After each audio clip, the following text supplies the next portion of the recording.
Barça, Smartlock taldea, danok desiatzen ari ginen, zuen taldea ikusteko, asko entzun da, baina ja praktikara eraman behar zenuten esandako guztia, lehenengo pausuak Euskal Herrian noski Sorbasken ematen ari zarete, eta lehenengo pausu horietan behintzat ikusi dugu. Talde sendo dakazuela eta aurpegia erakutsi behar zuela. Bai, bueno, neguko prestaketak ondo fandia, dana ondo joan da, ez du inungo azkenengo momentuko sustekorik ez erreuki, eta, bueno, oin falta dana da guk poliki gure lekua topau, eta aldan enean pausoak aurrera eman. Zuen gora begiratzen duzu, beraz, goran egiteko asmo horrekin altea bazarete, ia karrera guztietan, supongo. Bueno, guk egin behar duguna da zentrau eguneroko datasunen lanean, hemengo karreretan kirol nivel txukun bat emon, eta hortik aurrera ikusiko da. Fitxaketa danak dira fitxaketak zuen taldean, beraz, esan behar diguzu zeinetan fijatu behar gara, guk ja badakigu, Konejero bat, Aitor Agirre bat, Arkaute, Ostarbe, iaz gauzakin zituzten txerrenduariek, aurten bide berdinetik jarraitu behar dutela. Bueno, nik korreore puntual batekin fijau baino lehena blokeak ikusten dut, ez? Bloke oso txukuna daku, txirrindulari deanak nik uste dut aurreko urtetik alderatuta pauso bat aurrera bitzela emuten, eta hortan zentrako gara.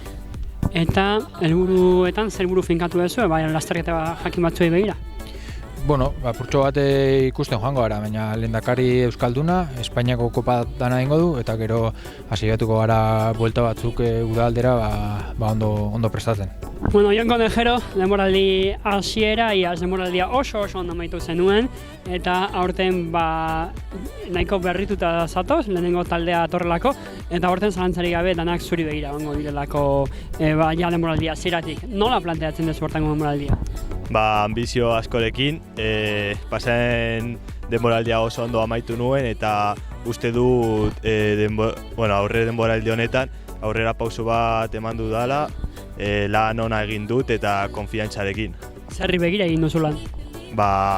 Ez dakit, nik uste dut nire puntu esain onak hobetu ditudala, lan egin dut horiek hobetzeko eta nahiko konforme nago egindako lanarekin.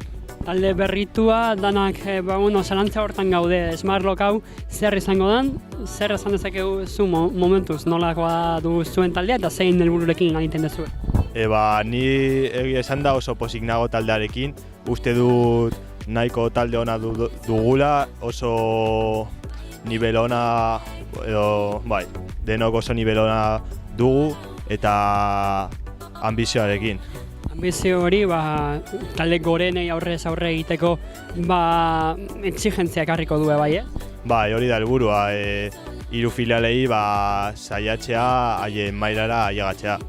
Aitor, kolore berriak ikusten zaitugu, iaz ez zen esperotako urtea izan, baina ilusio berrituarekin, talde berrituarekin zatoz denboraldi berri batera, ambizioarekin supongo, taldeak ambizioa dar egiten dio, taldeari ambizioa, eta zuri supongo ere nola planteatzen duzu zuk aurtengo denboraldia?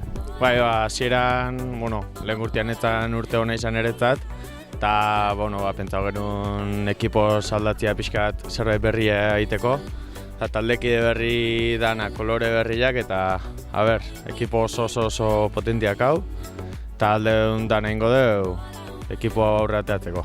Zerbait oso berria bilatu duzu? Oaingoz bai. Dana berri da niretzate bai, lehenengo urtean bezala nago, Sub-23 lehenengo urteetan bezala, eta pixkanaka zozea jatzen astean. Diferentzia izango zu, orain zu bazarela taldeko referentzietako bat? Hala emateu, oain txikile irakusten da tokatzea, eta guke dana ematea, ez dako guztik. Helburu pertsonalak zeintzuk dira zuriak? Niretzako pertsonala handienak kanpionatuak, kronua, eta gero, garaipen bat lortzen duen, da postu egokiak eta. Taldeak supongo egutegi maila handia emango dizuela helburu horiei aurre egiteko. Demoraldiako karrerak eta oso ona askau, pixkanaka kopakin da jarraitzen duen, da egunetik egunea. Sortean. Eskerrik asko.